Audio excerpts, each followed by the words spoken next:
Hi guys, we're going to kick it off here with Tekken Tag Tournament 2. This tutorial is a two-part tutorial. We're covering the movement in Tekken. We're starting with the very basics in Tekken and going all the way through backdash canceling. And this method right here is a really unique backdash we're going to show you because it only has 2 frames of exposure in your defense, and it's really easy to do on both sides. But this whole tutorial is going to build off it, so we're starting from the basics. Left, down, right, and up if you haven't seen a hitbox before. Now in Tekken, if you just tap left or right, you're going to do a step. But if you hold, you're going to walk slowly. Similarly, if you tap down or up, you're going to do a step. But if you hold the button, you're going to do a duck or a jump. Now if you tap up, up, or down, down, you're going to do what's called a sidewalk, which will just make your character walk in a circle to or from the camera, which is useful for creating punishes. Back, back, and forward, forward, that's your dash. You can also use double tap techniques, but that's not going to be the main focus of this lesson, although there's some serious implications about using double tapping for your attacks and your dashes.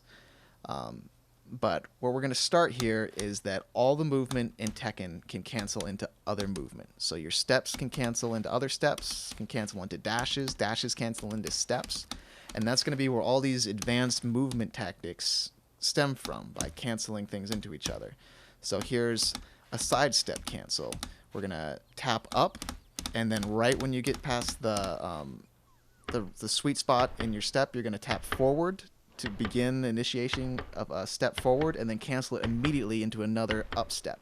Now this is going to be a lot faster than the sidewalk, so it's very useful for creating punishment opportunities, and it's really easy to do on hitbox. You just got to find the right timing for your character to get the most efficiency out of your sidestep cancels. So what we're going to do is we're going to take that concept and we're going to turn it on its side and apply it to our backdash. Now this right here, this is going to be the entryway to Korean backdashing, or backdash canceling, which is what it's called. You dash backwards and you cancel it with a sidestep, and cancel the sidestep immediately into another backdash. Now this technique is not the main way we're going to recommend you do it, but it's a great place to start. We're showing you this namely because it's the most literal and simple way to understand how the mechanic works. You backdash, tap up or down, and immediately, once you get the sweet spot of your dash to get the most range, you cancel it into another dash. Now, this method is a more preferred method. This feels like you're just doing one dash motion repeated, but there's a little catch to it. You start with a diagonal, and then you roll your finger back slightly into another dash. So diagonal, dash. So you can repeat that, and you're instantly, when you start the next dash, you're already sidestepping. So it feels like you're just repeatedly dashing with just a different motion.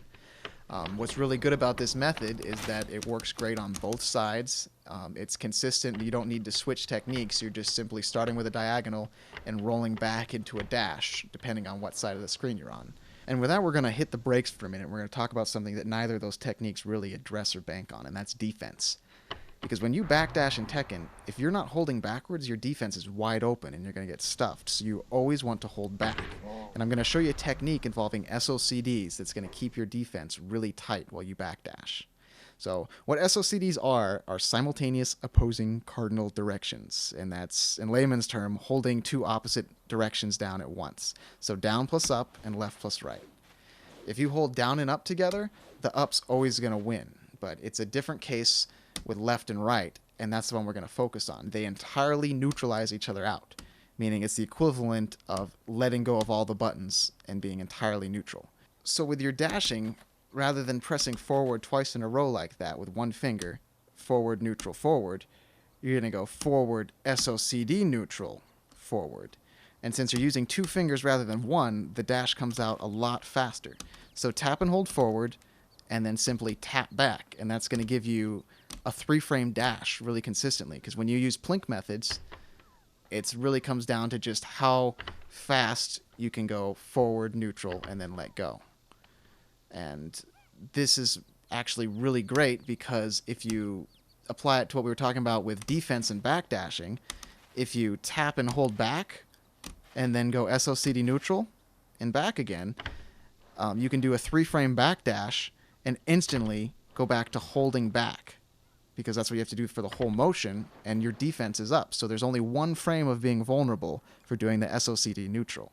And that's really, really significant for Tekken when you're in a match.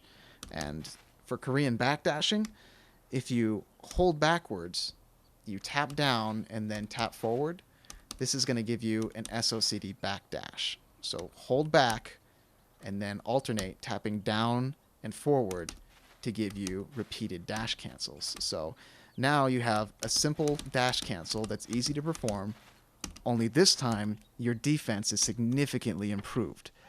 If you do it perfectly, you tap down for one frame, meaning you block low for one frame, and then you do an SOCD neutral for another frame, meaning there's potentially only 2 frames of your defense being vulnerable per repetition of backdash cancels.